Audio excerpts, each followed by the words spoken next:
Welcome back mga kaagdam. Ito na naman po ang inyong lingkod, si Mr. Destiny. At magbibigay po tayo ng pinakamainit na update po ngayon sa social media. Ito yung pinaka latest na naman po na i-update natin. Bagamat maraming reaksyon, maraming komento, maraming kumbaga nagsasabi na ganito ganyan. Okay lang po yan. Kasi alam naman po natin kung ano nga po ba ang totoo, kung ano nga po ba ang latest, di po ba? Gaya nga po ng pagmamaltrato ng mga kat din kay Maine Mendoza. Kita nyo, kaya ko to pinost, pakita ko lang po sa inyo na si Mengay trending ngayon. Viral na naman po siya at siya nga po yung nangunguna. Kung titignan nyo po si Catherine, hindi po trending eh. Di po ba? Hindi siya trending. Kaya paano papaliwanag na ginagamit si Catherine ni Mengay dahil bagsak nga po ba ang Itbulaga? Masakit pero yan po yung katotohanan. Yung ratings kasi bumaba talaga. Di po ba? Mababa talaga ang ratings ng Itbulaga. Pero hindi po pansin niya ng iba. Kaya sabi ko sa inyo may mga bagay-bagay po na kay Mr. Destiny nyo lang po mapapanood at mapapakinggan. Gaya nga po ng mga post nila Catherine na wala naman pong relate kay Alden na dinidikit po ng mga kat din. Ngayon may live mamaya si Richard Polkerson. Pero wala man lang pong post si Richard patungkol po kay Catherine. Pero sinasabi nila na pag dumating nga po raw yung shooting nila Catherine at ni Alden sa Canada, mas nakakakilig daw. Siyempre, nandun na yung professional eh. Kailangan maging professional ka.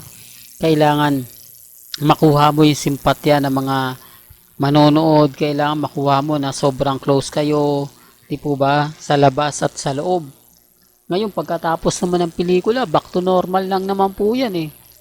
Kaya sabi ko sa inyo, si Mengay po isa sa pinakamalakas sa Itbulaga. Kaya nga pong ginagawa ng TVJ para makumbinse si Richard Polkerson, si Mengay pa rin yung gagamitin niya. Kasi kumbaga po pwedeng sabihin ni Alden na kumbaga ayaw ng management eh, di po ba? Pero lahat naman niya na pag-uusapan. Sabi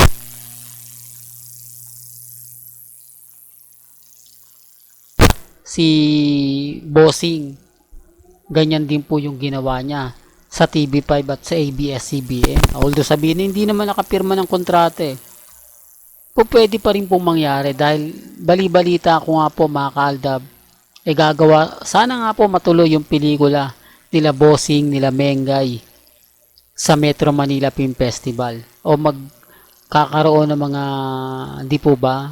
Yan lang naman po yung inaabangan natin. At kita nyo naman po bakit nga po ba nagtitrending si Mengay? Kung titignan nyo, wala po si Maine. Nasa ibang bansa daw kuno. Pero siya yung trending. Pumapangalawa lang yung Dabber Cats at pumapangatlo yung Catherine. Tapos sasabihin nila ginagamit daw po ni Mengay si Catherine. Never pong gagamitin kasi wala naman po talagang kumbaga project si Mengay para i-promote ang sarili niya. Si Catherine po napakaraming commercial, TV photoshoot, tapos may pelikula pa siya. Hindi pa nailalabas yung pelikula nila ni Jericho Rosales dahil medyo mainit pa yung issue sa mga bagay-bagay. Hindi po ba? Kaya sabi ko sa inyo, antay-antay po kayo. May lalabas at lalabas po yan. Lahat po ng mga lalabas sa social media about kay Catherine, kay Alden, plano na po yan. Scripted na po yan eh. Kaya nga po ngayon, kinukumbay nila o pinipilit nila na si Congressman Arjo at si Mengay kumbaga malapit. Di po ba? Pero marami na nagsasabi na hindi nga po daw talaga maganda ang mga nangyayari ngayon kay Mengay at kay Congressman. Aliwas po sa mga sinasabi ng iba. Kaya sabi ko nga po sa inyo, kung totoo po, dapat bago umalis man lang ng Thailand, ng Bangkok, Thailand sila Mengay at si Congressman, dadaan po muna sila sa bahay ng pamilya Mendoza. Pero bakit hindi nga po pumunta? O baka sabihin nyo, hindi Mr. Destiny pumunta, hindi lang nag-post. Wala, di po ba? Bagsak ang Armin. Hindi na pwedeng sabihin updated sila pagdating kay Mengay. Hindi nila pwedeng sabihin na kumbaga ganito ganyan, etc. etc. Di po ba?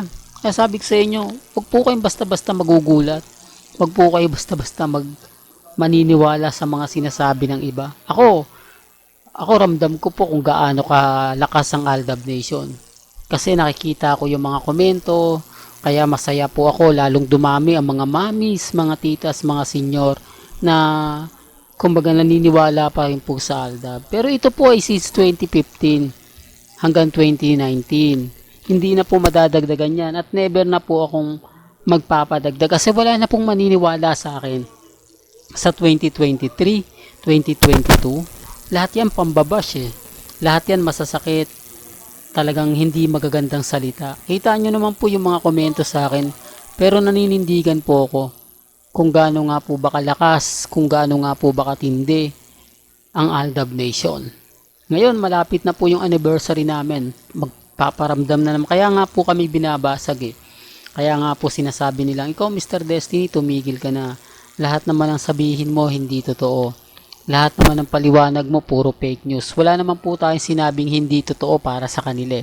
Pero kita nyo naman po na pinipilit lang po talaga nila na umangat ng umangat ang Kat din at ang Armin. Kung pagbabasihan nyo lang yung mga update natin kay Richard Polkerson at kay Mengay, doon pa rin tayo sa pinag-uusapan. Doon pa rin po tayo sa real life couple. Kapag sinasabi ko po yung salitang real life couple, ang daming nagre-react, no? Hindi sila makapaniwala na ginagamit ng TBJ si Mengay para muling bumalik si Alden sa 8 Bulaga. Sino nga po ba yung kakausapin ng TBJ? Sino nga po ba ang mas malapit kay Richard Polkerson? Siyempre si Mengay, di po ba? Kaya nga natatawa po ako may asawa na po raw, etc. etc. Wala pong pilitan. Remind ko lang po, si Congressman Arjo, may edad na. Pero mas naunahan pa siya ni Sanjo. Di po ba? Kaya nga po nagpakasal agad-agad kuno si Mengay at si Congressman para mapagtakpan kung ano nga po ba ang totoong pagkatao ni Congressman Arjo.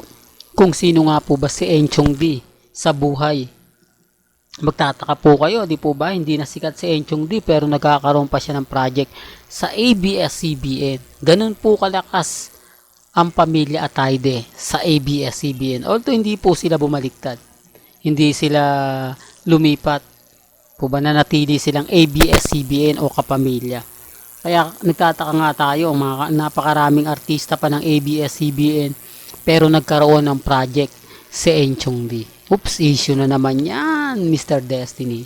Well, hanggang dito na lang po yung updates natin Kaya kung gusto nyo pa po ng pinaka-latest at sariwang update, abay tumutok lang po kayo dito po sa channel ni Mr. Destiny. Para updated po kayo sa mga latest at sa mga bagong video po na ilalabas po natin maya-maya lang. Hanggang sa muli, salamat po sa panonood at pakikinig.